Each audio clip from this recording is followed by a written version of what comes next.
So today I'm going to be sharing with you how to take notes from a textbook. So I have a lot of really good tips and tricks. I was a huge note taker in college. So if you guys want to see my tips, then just keep on watching. So the first thing that I'm going to do is I'm going to write a main header for my notes, which is going to be cognitive development. Then as I get into the text, I'm going to write each header up above from when my notes begin. The first header underneath my main header will be Piaget's theory of cognitive development. Now I'm just going to read through this and take notes on this text right here, but the main things that I want to focus on are the definitions. And a key thing with the definitions is that yes, you want to look to the side here to look at the definitions that they've provided for you just on the side, but you also just want to read the text to see what else they're saying about the terms that are being defined. There may be extra details in the text that are really important that you're not getting by just looking at the side.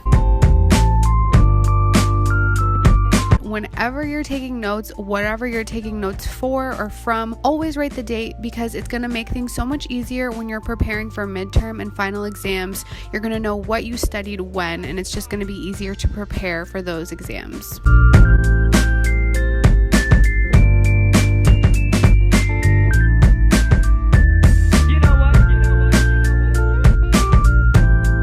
You always want to make sure that you're indicating when you're starting a new note. So I use arrows and dashes to indicate when I start a new line of notes. I use the dashes when I'm starting a new note that isn't related to the previous note, and I use the arrow when I'm starting a new note that is related to the previous note, and I will usually indent when I use the arrow notes. So you can do whatever you want, but you just want to keep it consistent so that when you're looking through your notes, it's easier for you to understand when you're reviewing.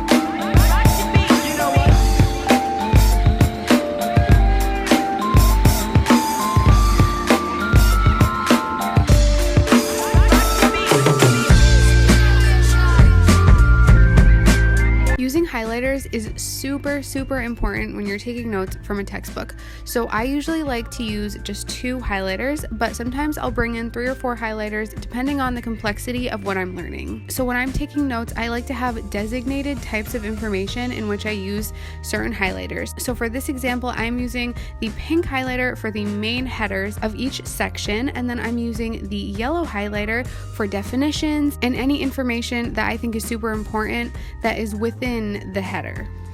So then for the next section, I'm just going to call these subsections, I guess, or subtitles. So this is section 4.9, and this is called What Drives Cognitive Development. So I'm going to write 4.9, and I'm going to write What Drives Cognitive Development, and I'm also going to write this little text here. Describe the meaning of maturation, schemes, assimilation, and accommodation.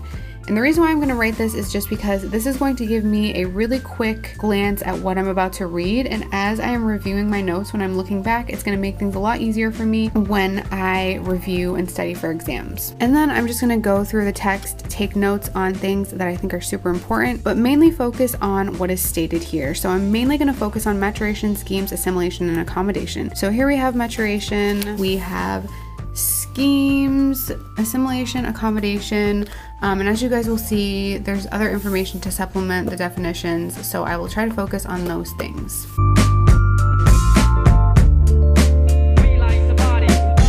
So this is just a really small tip, but I like to use those little star signs or the asterisks. I don't even know how to pronounce it. Whatever it is, I like to use those because it's just another way, in addition to highlighting, to emphasize or draw attention to something that you should really be paying attention to when you're reviewing your notes.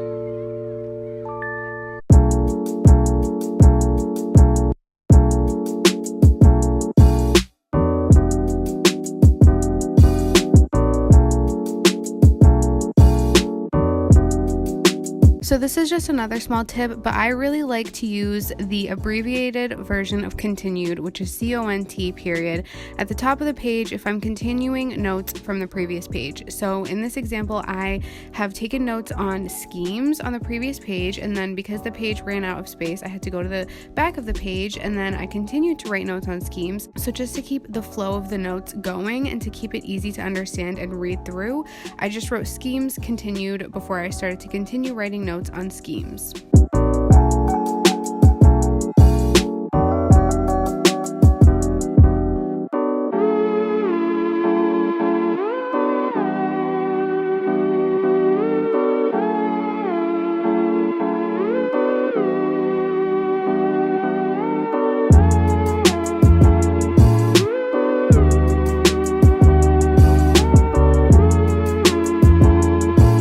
So when you're taking notes from a textbook, you don't have an expert there or your professor there with you to help you to understand concepts that are confusing. So when I was taking notes, I noticed that assimilation and accommodation were two concepts that were a little bit confusing for me. So in those cases, you always want to try to write out real life examples of what it is that's confusing for you. I looked through the textbook and I tried to find examples of assimilation and accommodation. When I found a real life example of assimilation and accommodation, I wrote it down right in my notebook, and I always start an example off with EX period. You can also do EG, which is example given, but either way, you want to write an example of anything that's confusing for you, and you want to indicate that it's an example by writing EX or EG.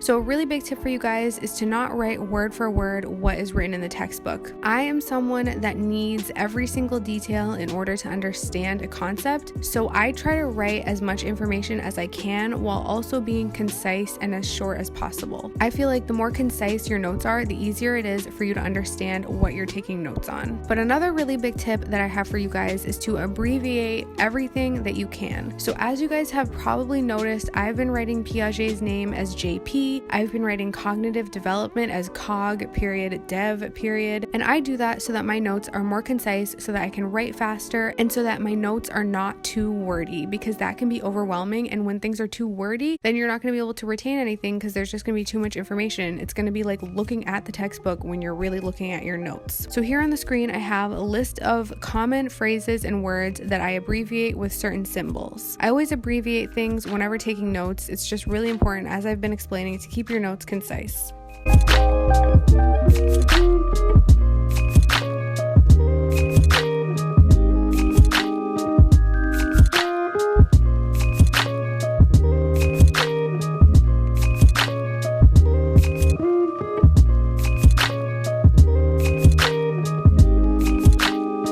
So another tip that I have for you guys relating to highlighters is you just want to make sure that you are keeping things consistent in terms of how you are highlighting certain words. So for example, as you guys can see here, I have been highlighting the headers of the subsections within the whole section of what I've been taking notes on. I have been highlighting those by underlining them with my pink highlighter. I have been highlighting the vocab words and important words and phrases within my notes with my yellow highlighter. So even if you don't have highlighters, you can just underline things with your pen, but you want to make sure that you are keeping things consistent.